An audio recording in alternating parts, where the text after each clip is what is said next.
ഈ പ്രാവശ്യം സാറ് കൃഷി ചെയ്യാൻ തീരുമാനിച്ചോ? കൃഷി ചെയ്ത് കഴിഞ്ഞാൽ നെല്ല് വിൽക്കാൻ നെല്ല് കൊടുക്കാൻ വലിയ ബുദ്ധിമുട്ടാണ്. സപ്ലൈക്കോ ഒക്കെ വലിയ കിഴിവൊക്കെ എടുക്കുന്നത്.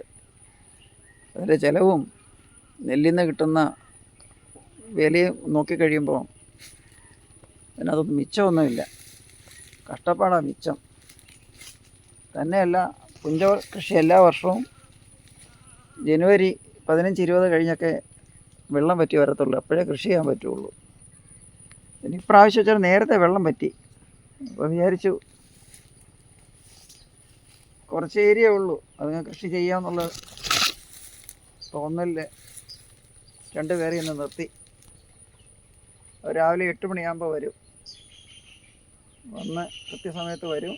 നല്ല അധ്വാനികളാണ്, ബീഹാറികളാണ്. 10 മണിയാകുമ്പം 3 പൊറോട്ടയും 1 മുട്ടയും അവർക്ക് കൊടുക്കണം. ഉച്ചയ്ക്കുള്ള ആഹാരം അവർ കൊണ്ടുവരും. 4 മണിയാകുമ്പോൾ ഒരു ചായ, ഒരു കടി. 5 മണിയാകുമ്പോൾ കൃത്യമായിട്ട് പണി നിർത്തി പോകും. അപ്പോൾ ശമ്പളം കൊടുക്കണം. ഇപ്പോൾ ചെയ്യുന്നത് ഈ കണ്ടത്തിലവിടെ ഇവിടെയൊക്കെ ചെറിയ കുഴികളും ഒക്കെ ഉണ്ട്. ഇത് പൂട്ടിയില്ല. ഇപ്രാവശ്യം പൂട്ടാൻ പറ്റിയില്ല. പൂട്ടാനുള്ള സമയം കിട്ടിയില്ല. ഞങ്ങളിവിടെ ഇല്ലായിരുന്നു. അപ്പോൾ വന്നപ്പോഴത്തേക്ക് അപ്പുറം ഇപ്പുറമുള്ള കണ്ടം എല്ലാം പൂട്ടി കഴിഞ്ഞു. പിന്നെ പോച്ചയും പോളയും ഒന്നും ഇല്ലാത്തത് കൊണ്ട് നിലം നന്നായി കിടക്കുക. പിണ്ടിക്കൊന്ന് വലിച്ച് നിരത്തി ഒന്ന് ലെവൽ ചെയ്ത് അങ്ങ് കൃഷി. സെക്രട്ടറി അല്ലായിരുന്നോ? അതെ, ഞാൻ 6 വർഷം ഇതിൻ്റെ. അപ്പോൾ അതുകൊണ്ടായിരിക്കും കൃഷി ചെയ്തില്ല എന്ന് വെച്ചിട്ടും അതിലേക്കുള്ള ആ ഒരു സെക്രട്ടറി ആയിട്ടിരിക്കുമ്പോൾ അവനവനുള്ള ചെറിയ നിലമായാലും കൃഷി ചെയ്യണമല്ലോ. ഒരു കർഷകനായിപ്പോയില്ലേ.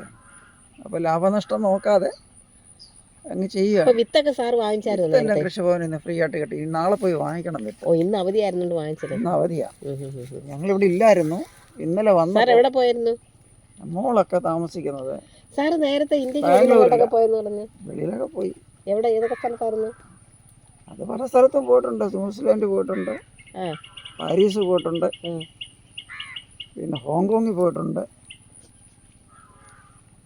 മിക്കവാറൊക്കെ വെളിയിലാണ്. ഡൽഹിയിലും ബാംഗ്ലൂരിലും ഒക്കെ പോകാറുണ്ട്. അപ്പോൾ അതിനിടയ്ക്ക് ഇടവേളയ്ക്ക് ഒരു സന്തോഷം ഇല്ലയോ?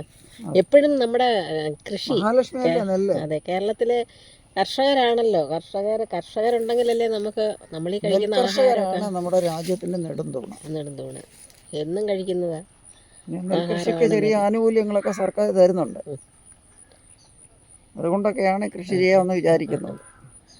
ഇവർ നമ്മുടെ മലയാളിയെ കഴിയും പണി ചെയ്യും തോന്നുന്നു. അവർക്ക് പണി അറിയാം. അവരെ ജോലിക്ക് വിളിച്ച സമയത്തിന് വരും.